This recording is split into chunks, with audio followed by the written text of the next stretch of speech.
Happy Memorial Day, y'all. Miss Lippy is fixing to celebrate this amazing day with a dish dating back to the late 1700s. Now, this is a staple dish in our household, and it's corn maque choux.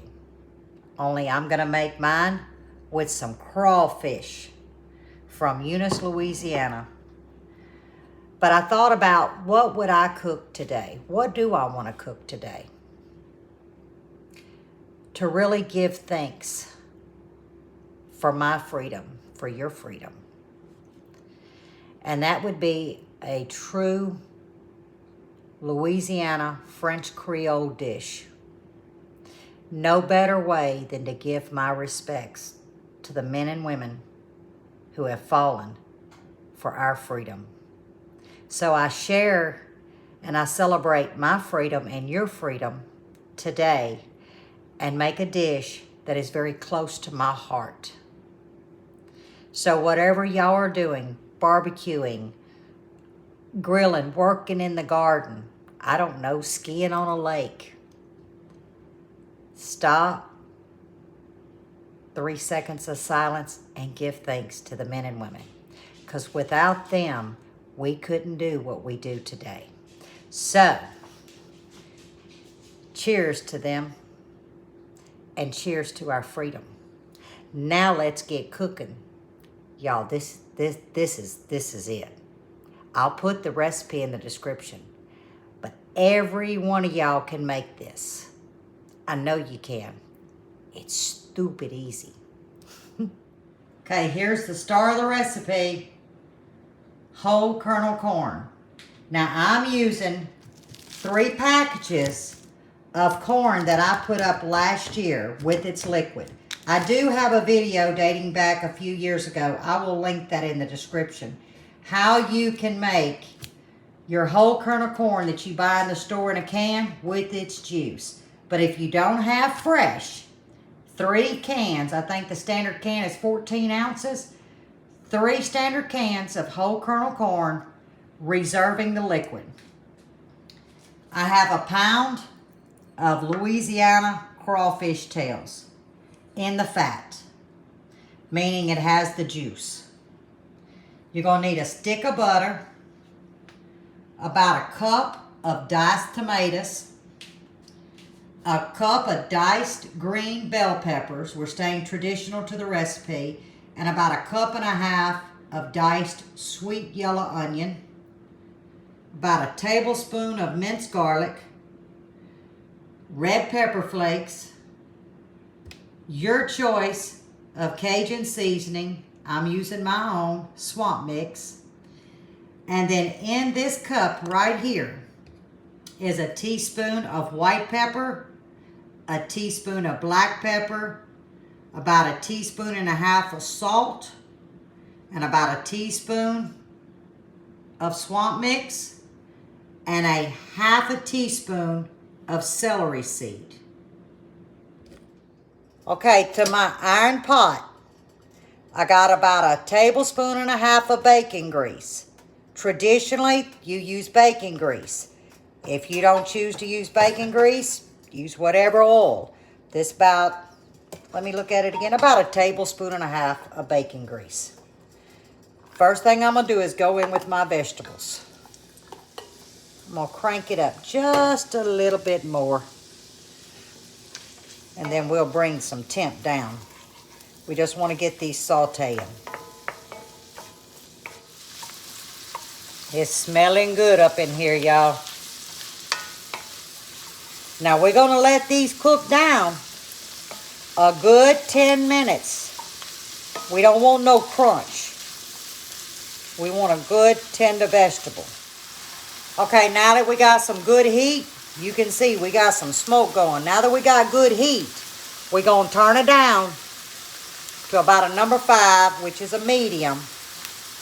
And I may crank it down a little bit more because I don't want them to cook too fast. And we're going to just let these get real soft and translucent. 4 or 5 minutes.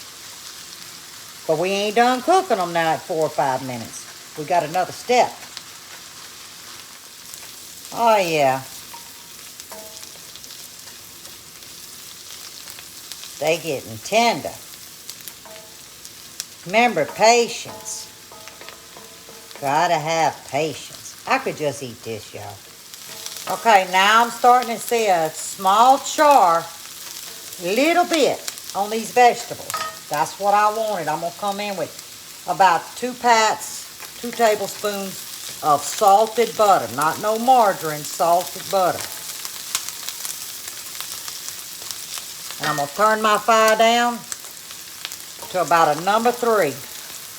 Low and slow. You may have to turn your stove down a little bit more. I may have to turn mine down.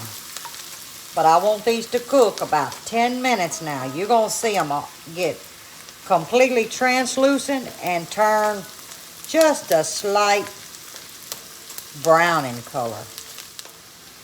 Oh, I meant to show y'all there's a teaspoon of sugar here.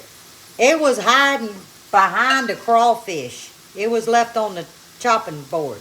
That's a teaspoon of sugar, so add that to the recipe. But like I said, I'll have it in the description. Can y'all see that little bit of browning? We ain't where we supposed to be, but I just want to show you. See?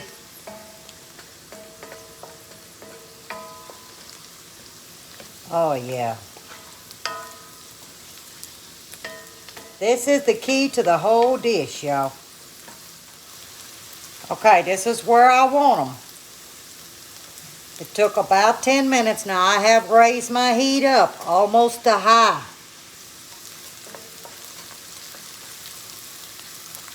Well, we sitting at a 9. I want it high.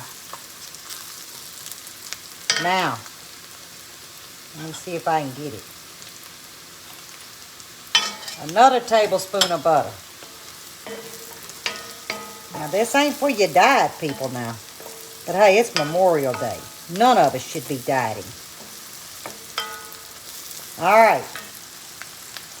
Now we're going in with that pound of crawfish tails from Eunice, Louisiana. But you got to have that fire on a high. Okay? Oh, my Lord. There we go.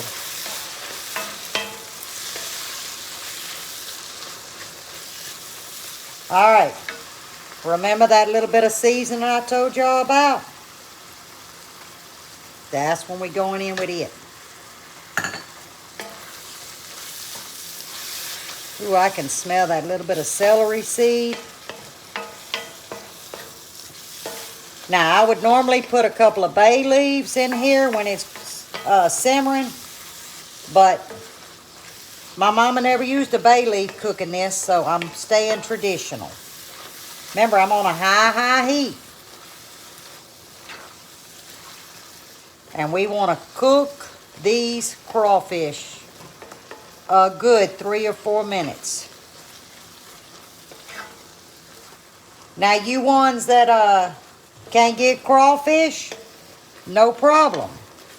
Just leave the crawfish out. Follow the recipe just as corn maque choux.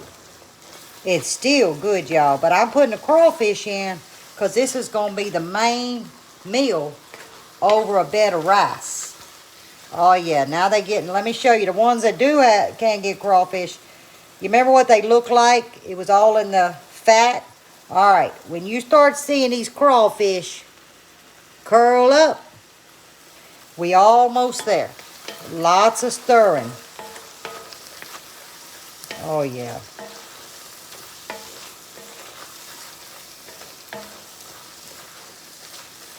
All right, we're going to go in with another tablespoon of butter.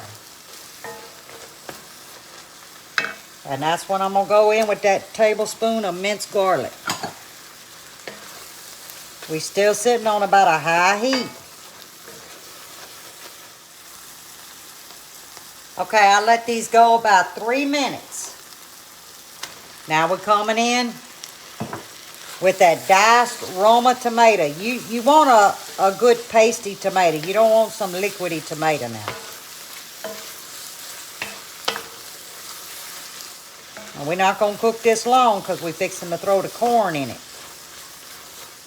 In goes this beautiful corn. Okay, I turned my fire down till about a number 8. Okay. Now, I'm going to go in with the other 3 tablespoons of that butter. Let me get it down in the bottom. We want it to melt. All right, here goes that teaspoon of sugar.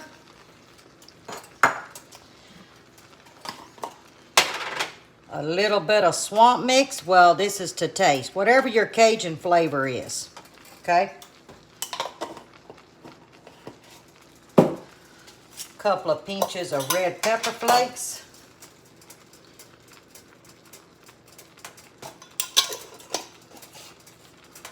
We ain't ready for the juice yet. We want to get all these flavors incorporated. Now that everybody's happy, now see how white mine is? That's that milk from that corn. But like I said, if you want to use the canned corn, that's what you're supposed to reserve that liquid. Now we're going to bring this up to a good hard simmer before we turn that fire down and let it all cook. All right, we're coming up to that little bubble, that little simmer, see? And that's what we wanted.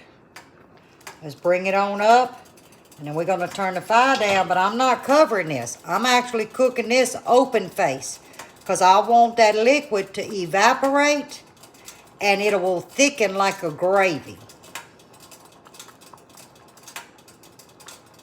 Now I'm gonna go ahead and turn it down to about a number, say about a number 3. Between 3 and 4. And I'm just gonna let it do its thing. And I'm gonna stir it every few minutes. And it's gonna take about an hour because we want to reduce this liquid by half. And you want to accomplish that by putting the lid on it. Just monitor your fire because you don't want it boiling over. I know that mine cooks between a 3 and a 4. All right, we'll check on it about a half hour. We at the half hour mark. Can you see all that fat coming up to the top? I know that sounds horrible, but y'all, this is that good fat. That's that crawfish fat. But you see how it's starting to thicken up? We at that half hour mark. Oh, the house is smelling amazing. All right. We got a good 30 minutes to go.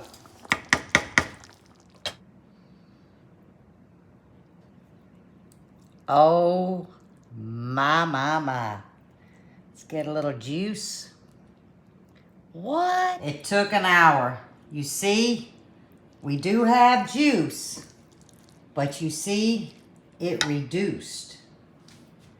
Here's my sample bowl. Taste test. Now remember, if you don't have crawfish, you still can make corn maque choux. You don't have to serve it over rice. Make it a side dish to, I don't know, you could do like a shrimp fettuccine, have some corn maque choux on the side. It's a great side, you know. You just amping up that corn. Here goes, and it's hot too.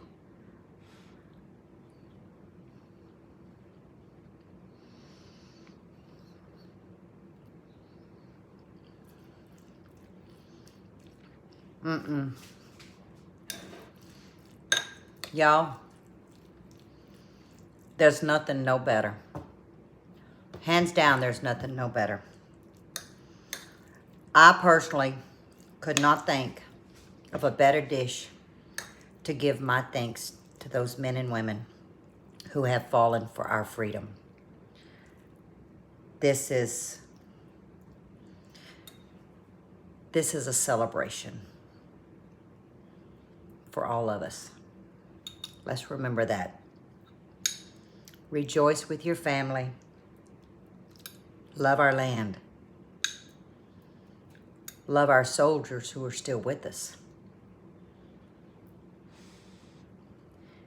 Happy Memorial Day, y'all.